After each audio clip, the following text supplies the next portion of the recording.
Hi guys, so today we're looking at Big Maths CLIC 18 and we're going to explore what it means to multiply by 10, 100 and 1000 for both whole numbers and decimal places. So let's get started. As we begin, we must remember our place value table. We know that our smallest whole number would be units, then tens, then hundreds, thousands, tens of thousands, and then that would continue on and on to bigger numbers. We also must remember that smaller than a unit would be tenths. And then this could also continue on and on into hundreds and thousandths and so on. Okay. Now what I want us to focus on today is how to multiply by 10, 100 and 1000. But I want to teach you the power of zero. Okay, it's like a little superhero. It's very strong. Okay, I'm going to do a little arm. It's very, very strong. Okay, and what the power of zero can do is help to increase numbers up the place value table. Okay, it's very important that when we're multiplying by 10, 100 and 1000, we don't simply say, oh, I just add zeros, because that doesn't work. Okay, what it does is actually the zeros help you to increase the place value, and I'm going to show you how just now. So let's say I have the number 42, and if I multiply that 42 by 10, let's have the 10 down here. Okay, it means that I'm going to make 42 10 times bigger. Okay, I'm multiplying it 10 times bigger. Now, I know that because it has a zero, just one zero in the 10, it means that all of my numbers I'm multiplying it by 10 is going to increase on the place value table by one place, because there's only one zero, and that strong zero is giving it one big push up the place value table by one. So my 2 would go into, my 2 units would become 2 tens. My 4 tens would become 4 hundreds, and my 0 would hold the place of the units, so that we know when we look at this number away from a place value table where it's not labelled, if I did this it would look like 42, but if I add in that 0 to hold that place, it shows that actually this number is now 420.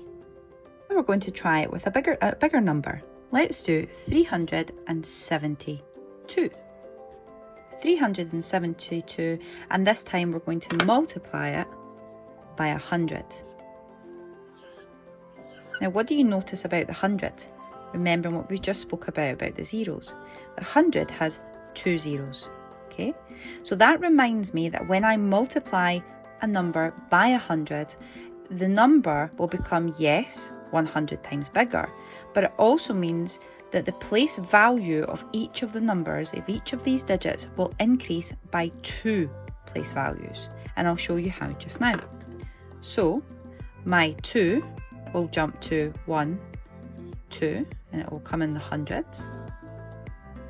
My 7 tens will go 1, 2 and become thousands, and my hundreds will jump to place value places as well, 1, 2 and go into the tens of thousands. Now if I wrote that number down on its own, 372 is what it would look like. So I need to use my zeros to hold the place of the tens and the units, which now have nothing in them. So my number is now 37,200. It's important that we always remember to put the zeros back, okay, in to hold that place, and use our knowledge of the power of zero to recognise how many place values each of our numbers should have increased by. Let's look at what happens if we were to do it with decimals. Okay, so I've changed my place value table just to give me some more space, and I have my space for my tenths and my hundredths. Okay, and let's say you are trying to multiply the number 1.2 okay, by 10. Let's look at just 10 just now. Now try to think to yourself, what did we just learn? And this is where you'll see why the saying just add a 0 does not work. Okay, because if you don't understand the power of that 0, then you will always get this number wrong, because what you would have done is just made it 1.20, which is wrong. Okay, so have a think. What did we just learn? And when we multiply by 10, it means the power of 0 does what? That's right. Your number, yes, will be 10 times bigger, but the power of 0 will increase all the place values by 1 place. So my 2/10 will move into my units column, and my 1 unit will move into my tens column. And there I have, it becomes 12. So 1.2 times 10 equals 12. Now, if I was writing that down, because there's nothing else, I wouldn't need to put a decimal place. But just for the purpose of now, just to make sure that that place is held, I'm just going to show you. It would be 12 point nothing. But we don't need to add in the 0, because the 0 only holds a place when the value means something. And when you see the number 12 written down, you know that 1 and 2, like that together, means 12. You don't need a 0.0 to make it look like 12. Okay? Let's try and see now what would happen if we multiply by 100. So if I had multiplied that same number by 100, what would have happened? That's right, it would have increased by 2 place values. So my hundreds would have jumped, my hundredths, sorry, the 2 there, and the hundreds would have jumped to 1, 2. It would have jumped to the tens column. And my 1 unit would have jumped to 1, 2, the hundreds column. And now, because that number on its own, 12, would just look like 12, like one lot of tens and 2 lots of units, I must make sure to use the power of 0 as well to hold the place. This is why we say that the 0 is the placeholder. Okay, it holds that place to make sure that when I then write this number down on its own, 1,200 is how it reads, not 12.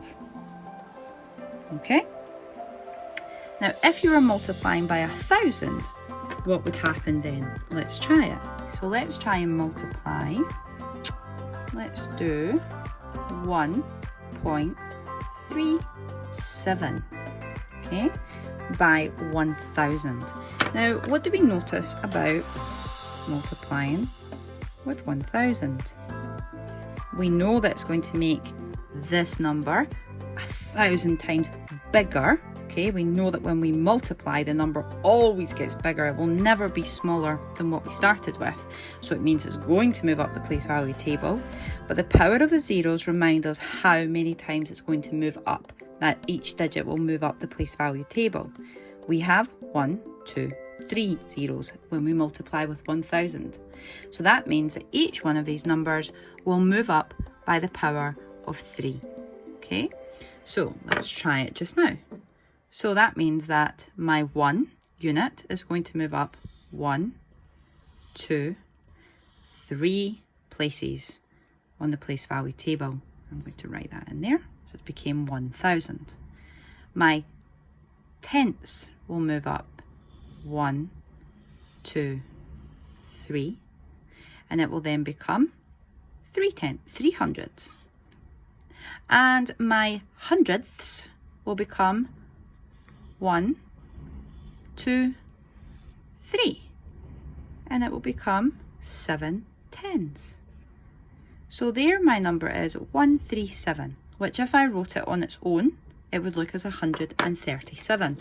So I must add in my zeros. So I'm going to only add in 1 0 here to hold the place of the units.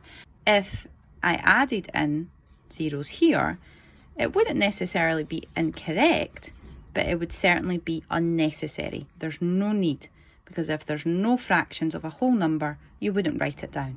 Okay? And that is how we multiply by 10, 100 and 1,000. I would really like you to now try the worksheet that you have in your assignment and give it a go. And always remember the power of the 0.